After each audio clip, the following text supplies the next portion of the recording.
5월 4일 오늘 만나 성경 말씀은 사도행전 2장 14절에서 17절 말씀입니다. 베드로가 11 사도와 함께 일어나서 목소리를 높여서 그들에게 엄숙하게 말하였다. 유대 사람들과 모든 예루살렘 주민 여러분, 이것을 아시기 바랍니다. 내 말에 귀를 기울이십시오. 지금은 아침 9시입니다. 그러니 이 사람들은 여러분이 생각하듯이 술에 취한 것이 아닙니다. 이 일은 하나님께서 예언자 요엘을 시켜서 말씀하신 대로 된 것입니다. 하나님께서 말씀하신다. 마지막 날에 나는 내 영을 모든 사람에게 부어주겠다. 너희 아들들과 너희의 딸들은 예언을 하고 너희의 젊은이들은 환상을 보고 너희의 늙은이들은 꿈을 꿀 것이다. 아멘. 오늘 만나로 만나주시는 하나님을 기대합니다. 삶은 해석이라 말합니다. 같은 일을 겪더라도 사람마다 해석이 다릅니다. 오늘 내가 겪은 일을 어떻게 해석하는지에 따라 내일 어떤 선택으로 나아가게 될지가 달라집니다. 그래서 해석이 중요합니다. 오늘 말씀에는 베드로의 해석이 담겨 있습니다. 어떤 일에 대한 해석이었을까요? 오늘 말씀에 앞서서는 오순절 성령 강림 사건이 있었습니다. 많은 그리스도인들이 오순절에 한 곳에 모여 있었는데 갑자기 각각의 방언으로 말하기 시작했습니다. 놀라운 일을 경험한 사람들은 이 상황에 대해 각각 다르게 반응합니다. 사도행전 2장 12절 13절 말씀입니다. 사람들은 모두 놀라 어쩔 줄 몰라서 이게 도대체 어찌 된 일이오 하면서 서로 말하였다. 그런데 덜어는 조롱하면서 그들이 새술에 취하였다 하고 말하는 사람도 있었다.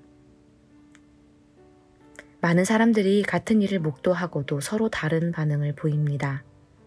어떤 이들은 놀라서 어쩔 줄 몰라 당황해 하기도 하고 또 어떤 이들은 조롱하기도 했습니다.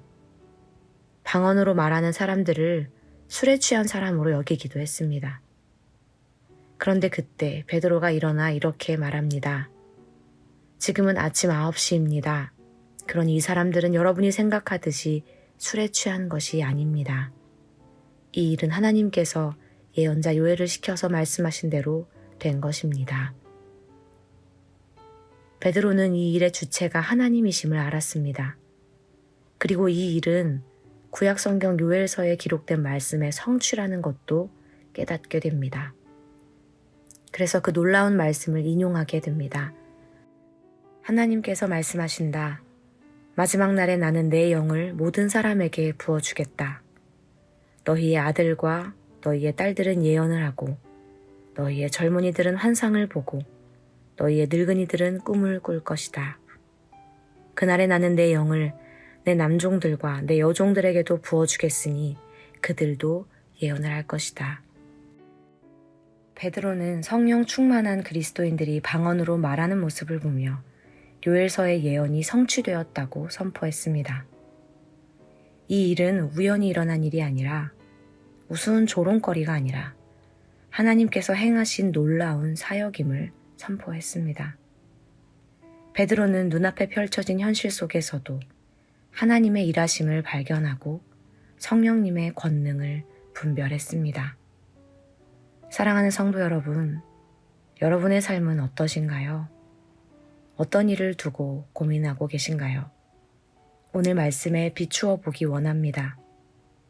같은 상황을 두고도 누군가는 놀라며 당황해 했지만 누군가는 조롱하며 지나치지만 믿음의 눈으로 바라보는 저와 여러분이 되기를 소망합니다. 오늘 우리의 삶도 하나님께서 이끌고 계심을 확신하는 인생 되기를 소망합니다. 베드로와 같이 이 일은 하나님께서 하신 일입니다. 고백함으로 우리를 위해 일하시는 하나님을 발견하는 오늘 하루 되시기를 간절히 기도합니다. 기도하겠습니다. 인생의 주인 되신 하나님, 오순절 성령 강림 사건을 통해 성령 하나님의 일하심을 분별하고 하나님의 말씀이 성취되었음을 선포했던 베드로의 이야기를 듣게 하시니 감사합니다.